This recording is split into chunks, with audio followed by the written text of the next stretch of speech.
Good morning, Brian with Grand Roofing, doing a quick leak inspection, first stop of the day for you guys. We've got a leak call came in around a dead pocket area here. This is the garage section, here's in the house, and this is a pretty big dead pocket. Let me bring you around here real quick, and then we'll go into what I think it could be, what I would have done differently, and possibly a fix for this. It's a little tight up in here, a little pitchy. But here's the dead pocket. It's like about a foot or so of just complete flatness. It looks like there might be a piece of metal behind that decorative vinyl cedar siding. A little facet there, and you have a couple of valleys that converge. Let's see what we got up here.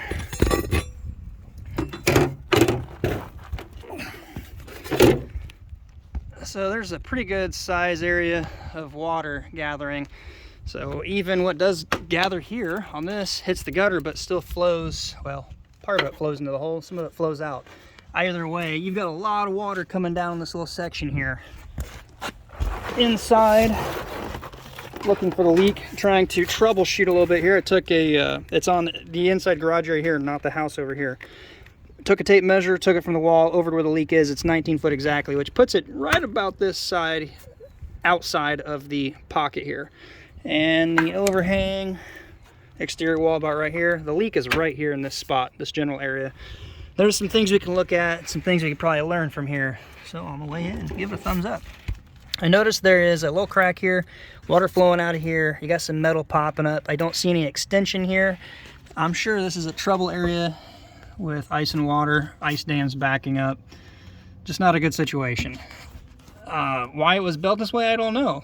And definitely would not have done shingles, and I'm supposing probably just be splashing in there.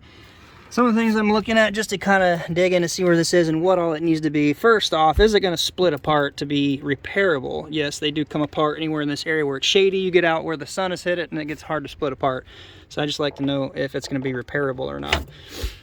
Took these screws out here because I want to see what's going on inside here, what's going on under this. I don't see anything fastened down. It was actually pinned down pretty tight to the roof deck in here, but I did find something after pulling this off.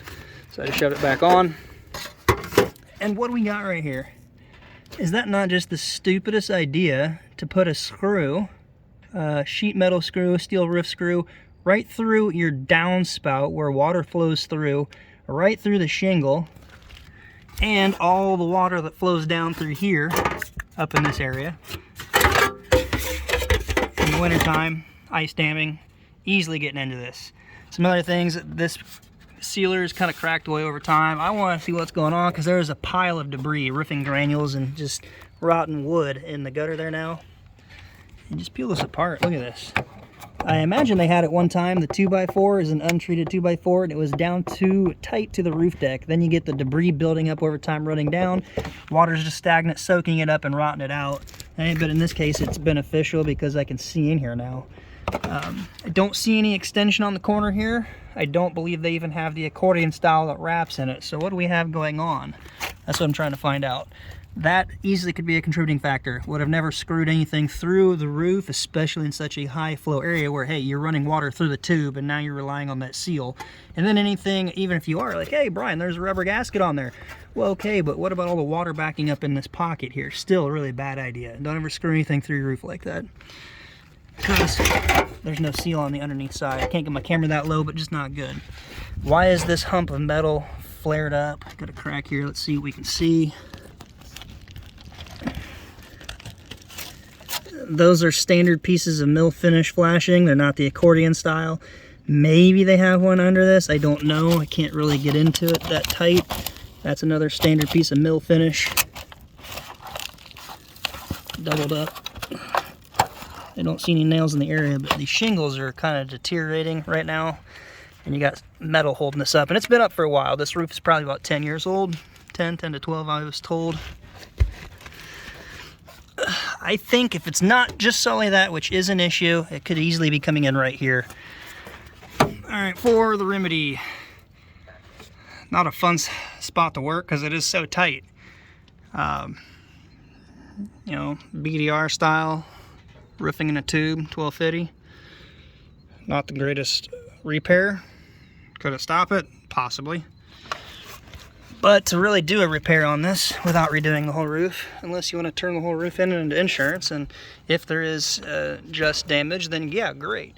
But as far as for repair of this section here, what I would do is I'd first start by removing the downspout, get rid of the gutter, get some room in here, take this small little piece of siding out. You're talking 1.5 feet tall, 2.5, 3 feet over.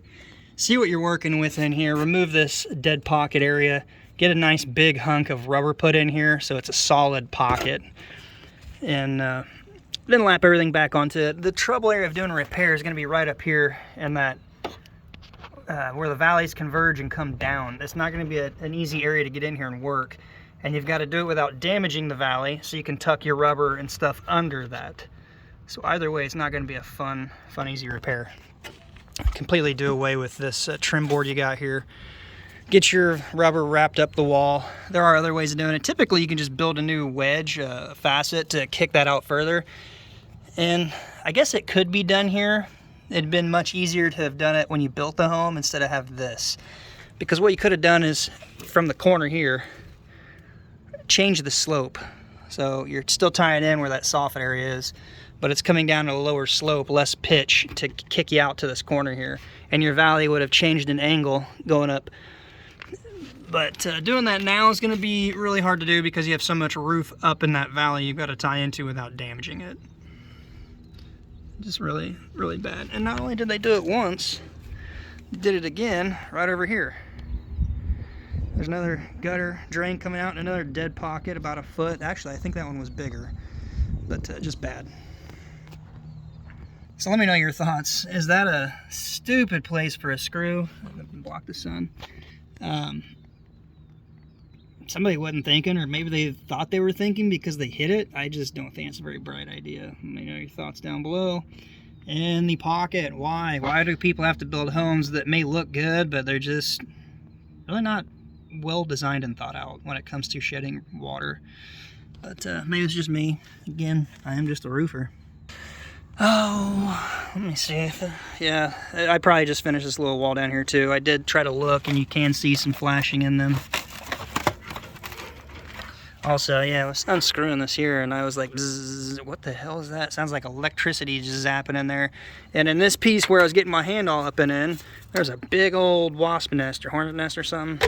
I already flipped it out and smashed and threw them down over the edge. Not a good spot to be on when you're dealing with some bees like that.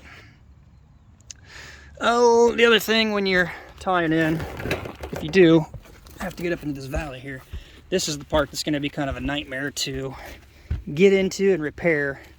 Not so much this side, that's an overlying side, but the section you've got to repair is this lower, the lowest underlying side. So trying to, anywhere down in this area here, split them apart, and you got to leave a shingle somehow, and you got to get enough room to tuck up under it sufficiently. Back the lens out here. Trying to do that without damaging, crinkling, cracking, or breaking and compromising the shingle is going to be a nightmare. Because say if you damage this one, you can't just leave it. You then got to split this seal strip loose and this one here loose to pop the nails out to get the damaged one out. Well, when you do that, chances are you're going to crack this one, and then this one, and then that one, and that one. And next thing you know, you're going to be all the way up this valley right here. Not so much on an overlying side. By the way, look at that. I get so much hate on the channel. Looky guys, I found hail. Lots of hail. Hail everywhere. Sorry, I had to. I really do get hate on the channel. Somebody left a comment the other day. It doesn't really bother me. I've learned to just forget about it, but I want to share for you guys. He's like, oh, if you want your roof bought by insurance, don't ever call that guy. Boy, sounds like a crooked contractor that doesn't care about you. If he's willing to stick it to them, he's going to stick it to you too. Just maybe my thought. I don't know. What do I know? I'm just a roofer. Give it a thumbs up. Until next time, be safe, and we'll see you on the next video.